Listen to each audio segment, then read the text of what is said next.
আমাদের পুরস্কার এবং তিরস্কার কার্যক্রমের আজকের এই অনুষ্ঠান সম্ভবত তৃতীয়। আমরা এই ধারা অব্যাহত রাখব। যারা নিজ দায়িত্ব এবং কর্তব্য আন্তরিকতার সাথে, সাহসিকতার সাথে, দেশপ্রেমের সাথে পালন করবে, তাদের এই কর্মের স্বীকৃতি স্বরূপ আমরা পুরস্কৃত করব। এবং যারা বিভিন্নভাবে আইন বিধি লঙ্ঘন করে দেশের জনগণের সেবা প্রাপ্তিতে বাধা দিবে অথবা অন্যায় করবে, তাদেরকে তিরস্কৃত করবে। এই ধারা আমাদের অব্যাহত থাকবে। এটা আগেও হয়েছে। আমরা জনগণের সেবা করার জন্যেই জনবান্ধব পুলিশ এবং অন্যান্য আইন শৃঙ্খলা রক্ষাকারী বাহিনীর কর্তব্যকে আমরা এগিয়ে নিতে চাই, তাদের কার্যক্রমকে এগিয়ে নিতে চাই, যাতে দেশের মানুষের গণ অভ্যুত্থান পরবর্তী নবপ্রত্যাশা অনুযায়ী আমাদের পুলিশ বাহিনী এটা জনবান্ধব পুলিশ বাহিনী হিসেবে স্বীকৃতি পায়। ইতিমধ্যে তাদের মধ্যে ব্যাপক পরিবর্তন আমরা লক্ষ্য করেছি। মূলত রাজনৈতিক সরকারের সদিচ্ছার উপরে নির্ভর করে আইন শৃঙ্খলা রক্ষাকারী বাহিনী সঠিকভাবে তার দায়িত্ব পালন করতে পারবে কিনা। অতীতে যেটা দেখা গিয়েছে, ফেসিবাদী সরকারের সময়ে তারা রাজনৈতিক হীন উদ্দেশ্য চরিতার্থ করার জন্য, নিজেদের অবৈধ ক্ষমতাকে দীর্ঘস্থায়ী করার জন্য তারা রাষ্ট্রের সকল বাহিনীকে তারা ব্যবহার করেছে, অপব্যবহার করেছে। আমরা আজকের এই অনুষ্ঠানের মধ্য দিয়ে যারা পুরস্কৃত হয়েছে তাদেরকে অভিনন্দন জানাই। তাদেরকে সম্মাননা পদক দেয়া হবে বিভিন্ন পর্যায়ে। পুলিশ ডেতে আজকে আর্থিক পুরস্কার এবং সনদ আমরা দিলাম। এটা স্বীকৃতি তাদের সারা জীবনের স্বীকৃতি হিসেবে থাকবে। যে দুইটা ঘটনার এখানে বর্ণনা করা হয়েছে, দুইজন ট্রাফিক সার্জেন্ট অত্যন্ত সাহসিকতার সাথে জীবনের ঝুঁকি নিয়ে দুইজন ছিনতাইকারীকে তারা আটক করেছে এবং মালামাল উদ্ধার করেছে। তাতে এটা জাতীয় নিউজে কভার হয়েছে, সোশ্যাল মিডিয়াতেও সেটা কভার হয়েছে। আরেকটি ঘটনা খুবই আমাদের জন্য অনুপ্রেরণাদায়ক। একজন প্রবাসী ভুলক্রমে ট্রেনে তার ব্যাগ রেখে এয়ারপোর্টে চলে যায়। তার সাথে তার এক আত্মীয় ছিল। তখন এয়ারপোর্টে নেমে তারা যখন জানতে পারে তার পাসপোর্ট সহ টিকিট এবং অন্যান্য সকল কিছু সেই ব্যাগে রয়ে গেছে এবং ট্রেনে করে এসছে, সেটা কিভাবে উদ্ধার করা যায়, তারা তাৎক্ষণিকভাবে 999-এ ফোন করলে এখানে কর্তব্যরত পুলিশ সদস্যগণ তাৎক্ষণিকভাবে সেটা রেলওয়ে পুলিশকে জানায় এবং রেলওয়ে পুলিশ অত্যন্ত দ্রুততার সাথে সেই রেলে বগিতে যেয়ে তার ব্যাগটা উদ্ধার করতে সক্ষম হয়। তারা চেক করে দেখে যে তার পাসপোর্ট সহ টিকিট এবং অন্যান্য যে সমস্ত কাগজপত্র সবই ওখানে রয়েছে। তারা নিজেরা খুব দ্রুততার সাথে, তারা কোনো কিছুর লোভে নয়, অত্যন্ত একটা দেশপ্রেম এবং জনসেবার মানসিকতা নিয়ে নিয়ে গেছিল। একটা ছেলেকে সন্দেহভাজন অ্যারেস্ট করার পরে তার কাছে হ্যাঁ, তারা এয়ারপোর্টে পৌঁছে দিয়ে সেই যাত্রীকে বিদেশ যেতে সহায়তা করেছে। তারা অত্যন্ত কৃতজ্ঞতা প্রকাশ করেছে। এতে সন্দেহজনকভাবে একজনকে গ্রেফতারও করা হয়েছে এই ব্যাগের সাথে। পরবর্তীতে নিশ্চয়ই আইনানুগ প্রক্রিয়ায় তার ব্যবস্থা নেওয়া হয়েছে। যাই হোক, এই ঘটনাটা এটাই প্রমাণ করে যে আমাদের সাধারণ মানুষ এবং পুলিশ বাহিনী পরস্পর সম্পর্কিত এবং তাদের যে আন্তরিকতা এবং তাদের যে ইনফরমেশন ভিত্তিক যে সেবা দেওয়ার মানসিকতা, এটা আমাদের মধ্যে আছে।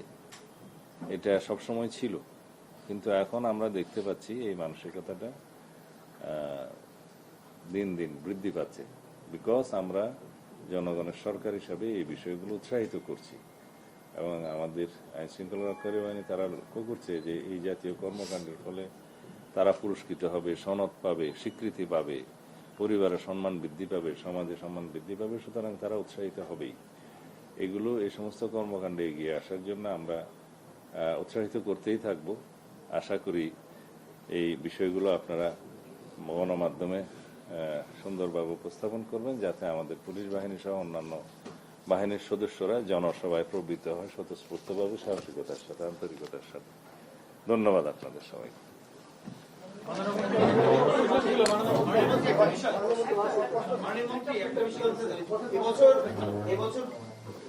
যে পুলিশ সপ্তাহ গেল তখন কিন্তু পুলিশ পদক দেয়া হয়নি, এইটার অগ্রগতি সম্পর্কে জানতে চাচ্ছি। দেয়া হয়েছে না স্যার? ওই ফাইল আছে এখন, মানে আপনার নিশ্চিত আছে কেন? ওটা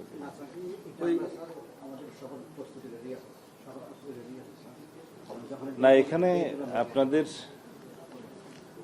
ইনফরমেশনের জন্য জানে, পুলিশ পদক প্রদানের যে তালিকাটা খুব তাড়াহুড়োর সাথে করা হয়েছে। তা আমরা সেই তালিকাটা চেক করতে গিয়ে দেখি কিছু ত্রুটি ধরা পড়েছে, দুই এক ক্ষেত্রে হয়তো কিছু অনিয়মও ধরা পড়েছে। সেগুলো যাচাই বাছাই করে সেটা বিশুদ্ধ করে এখন দেওয়ার ব্যবস্থা হবে। এটা সম্ভবত আমার কাছে পেন্ডিং, আমি আজকে জানতে পারলাম নাকি আমার কাছে পেন্ডিং আছে মন্ত্রণালয়। এটা খুব দ্রুততার সাথে সম্পন্ন করে আমরা পদক প্রদান করব। মাননীয় মন্ত্রী, আজকে ভালো কাজের জন্য পুরস্কার দিলেন পুলিশ সদস্যদের, এটা একটা ভালো উদ্যোগ। কিন্তু আমরা দেখতে পাচ্ছি সীমান্ত এলাকায় আইন শৃঙ্খলা বাহিনী এবং রাজনৈতিক ছত্রছায়ায় চোরাচালান অবাধে হচ্ছে, বিশেষ করে সিলেটে হচ্ছে। সিলেটে একজন সিলেট জেলা বিএনপি ক্রীড়া সম্পাদক স্টেলিন তানিয়ান, উনি আপনার সঙ্গে সুসম্পর্কের কথা বলে ওই এলাকায় প্রভাব বিস্তার করছে। এই বিষয়ে আপনার কাছে কোনো তথ্য আছে কিনা? আমার কাছে কোনো অভিযোগ এরকম নাই। অভিযোগ যদি থাকে সেটা আমরা খতিয়ে দেখব। মাননীয় 24 তারিখে উল্টোরথের দিন একটা আইডি বোমা পাওয়া গেছে, যেটা ঘটেছিল মেট্রো স্টেশনের নিচে। আইডি বোমা সম্পর্কে নতুন করে বলবার কিছু নেই, কিন্তু কাজে ব্যবহার আপনি জানেন। এবং সনাতন ধর্মাবলম্বীদের এই অনুষ্ঠানে গিয়ে এটা পাওয়া গেছে। এটা নিয়ে স্বরাষ্ট্র মন্ত্রণালয় বিষয়টা খতিয়ে দেখছে কিনা, এবং যেহেতু সনাতন ধর্মাবলম্বীদের অনুষ্ঠান, আপনারা আসলে কিভাবে দেখছেন এই বিষয়টা? বিষয়টা আপনি যেভাবে দেখছেন আমরা সেভাবে দেখছি না। কারণ সনাতন ধর্মাবলম্বীদের যে অনুষ্ঠান, রথযাত্রা এবং উল্টো রথ, দুইটি যাতে খুব সুচারুরূপে সম্পন্ন হয়, কোনো রকমের কোনো বিশৃঙ্খলা না হয়, সেই জন্য আমরা সকল সংস্থা, আইন প্রয়োগকারী সংস্থা সহ আমরা সমন্বিতভাবে কাজ করেছি। সরকারের গোয়েন্দা সংস্থাগুলো সমন্বিতভাবে কাজ করেছে। কিন্তু এই যে ইলেকট্রনিক ডিভাইসটা ইমপ্রুভড, সেটা ঘটনাক্রমে বা কাকতালীয়ভাবে ওই দিন পাওয়া যায়, সেটার সাথে আপনি সম্পর্কিত করছেন সেটা। হ্যাঁ, এবং সেটা পাওয়া যায়, এবং আমাদের একজন আনসার সদস্য, একজন কি দুইজন আনসার সদস্য, তাদেরকেও আমরা পুরস্কৃত করব, ইতিমধ্যে বলে দিয়েছি আমরা।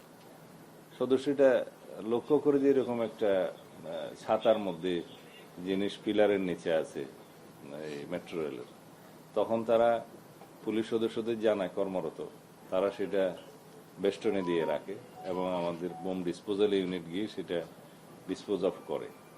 এটা আমাদের সবসময় প্রস্তুতি থাকে, কিন্তু ঘটনাক্রমে এবং সময়টা ওই দিন হওয়াতে আপনি কাকতালীয়ভাবে মিলাচ্ছেন তার সাথে, এটার সাথে কোনো মিল আছে বলে আমি মনে করি না। ঢাকার একটি হোটেলে আমরা দেখলাম যে মার্কিন গোয়েন্দা সংস্থার সাবেক ডিরেক্টরেট অপারেশন তিনি অবস্থান করছেন।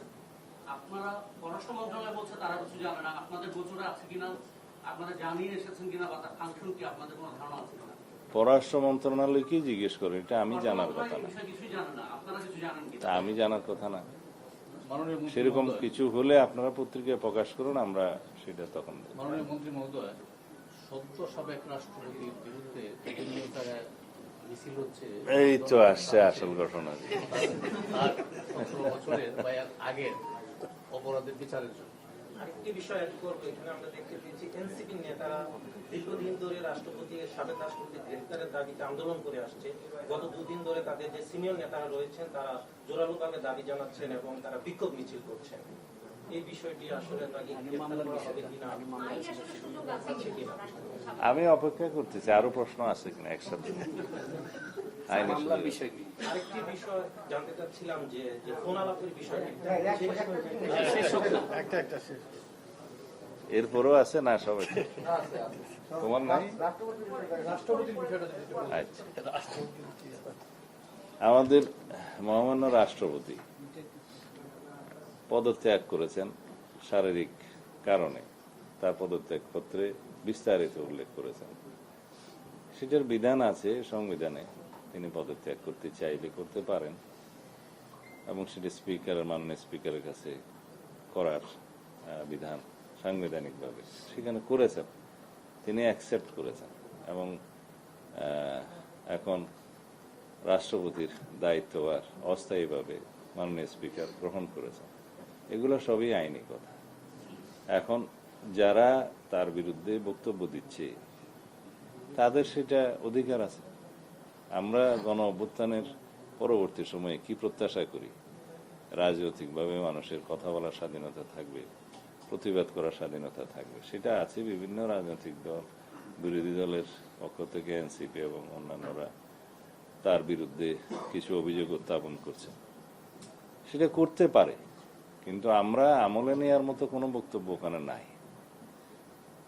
মহামান্য রাষ্ট্রপতি তার দায়িত্ব পালনকালীন সময়ে স্বৈরাচারের শেষ দিকে ইন্টারিম গভর্নমেন্টের পুরোটা এবং বর্তমান রাজনৈতিক সরকারের এই প্রায় 5-6 মাস এই সময়ে তিনি সাংবিধানিকভাবে দায়িত্ব পালন করেছেন এবং বিধিবিধান অনুযায়ী করেছেন। আমরা মহামান্য রাষ্ট্রপতির সহযোগিতা পেয়েছি। এখন সেই সময়টায় সংবিধান অনুসারে তিনি প্রিভিলেজড এবং ইমিউনিটি আছে তার, ফৌজদারি অপরাধ ইত্যাদির বিষয়ে কোনো আদালতে মামলা করা যায় না। এর বহির্ভূত কোনো সময়ে যদি কোনো বক্তব্য কেউ দিয়ে থাকে সেটা তাদের স্বাধীনতা আছে, দিতে পারবে। তবে আমরা আমলে নেওয়ার মতো কোনো বিষয় এখানে দেখিনি। সেটা কি কোনো সত্যতা বা গোয়েন্দা সংস্থা পেয়েছে কি? কোনটা? এই অভিযোগটা আসছে, এটা আমরা পত্রিকায় দেখেছি। কোন পত্রিকা এরকম একটা নিউজ দিল, তার কাছে কি তথ্য প্রমাণ আছে তাকে জিজ্ঞেস করতে হয়। আমাদের কাছে সেরকম কোনো তথ্য নেই। আর কথা বলার জন্য লন্ডন যেতে হয় নাকি? আজকালকার ইন্টারনেটের দুনিয়ায় লন্ডন যেয়ে কারোর সাথে কথা বলতে হয় না, তো এটা আমার কাছে অলিক মনে হয়। কথা বলতে চাইলে তো এখান থেকেও বলা যায়। উনি 3 বছর 3 মাস রাষ্ট্রপতি ছিলেন।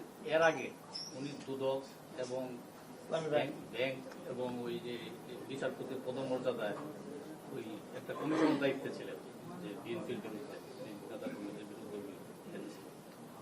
ওই পূর্বের ঘটনা কি তো ওনার প্রিভিলেজ থাকার কথা? সেই সময় দায়িত্ব পালনকালীন সময়ে তার বিরুদ্ধে কি কোনো অভিযোগ কেউ দিয়েছিল? না না, দিয়ে থাকলে সেটা তখনকার সময়ে যদি কোনো কিছু রেকর্ড করে থাকে সেটা তখনকার বিষয়, সেটা বিধিবিধান অনুসারে চলবে, আইন অনুসারে চলবে।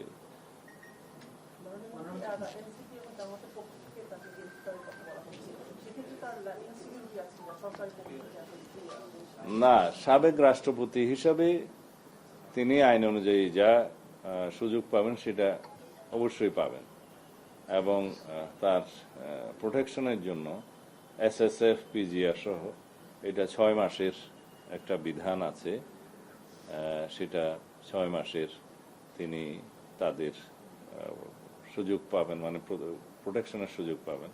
এছাড়া পুলিশ এবং আমাদের অন্যান্য সংস্থার পক্ষ থেকে তার নিরাপত্তার ব্যবস্থা গ্রহণ করা হবে। আইনানুগ তিনি যা সুযোগ সুবিধা পাবেন সবই পাবেন। বিরোধী পক্ষকে জিজ্ঞেস করেন কেন চায়। এলডিপি নেতা বলেছেন 3 নেতা যদি একসাথে হয়, জামাত নেতা, এনসিপি এবং খেলাফত বলছে সরকার এক সপ্তাহ সরকার টিকবে না, এই বক্তব্যটা সরকার কিভাবে নিচ্ছেন? ওনার বক্তব্য 1 সপ্তাহ পরে আর কি দেয় অপেক্ষা করি, যখন 1 সপ্তাহ পরে টিকবে না। সব বিষয়ে মন্তব্য করার জন্য লায়ক তিনি না। বাস। হ্যাঁ, তদন্ত হচ্ছে। হ্যাঁ, আপনারা জানেন যে আমরা জোর প্রচেষ্টা চালিয়ে যাচ্ছি। তারা আবার কিছু তথ্য জানতে চেয়েছেন, সেই তথ্যগুলো আমরা পাঠাচ্ছি। না, সেটা তা নয়। প্রথমবার তারা 30 দিনের ভিতরে যে কাগজপত্র চেয়েছিল আমরা 3 দিনের ভিতরে পাঠিয়েছি, সেটা ওখানে শেষ। এরপরে তাদের রয়্যাল কোর্ট, যেটা UAE, তারা আদালত থেকে আর কয়েকটা বিষয় জানতে চেয়েছেন, সেই রিপ্লাইগুলো আমরা দিচ্ছি, 2-1 দিনের ভিতরেই যাবে।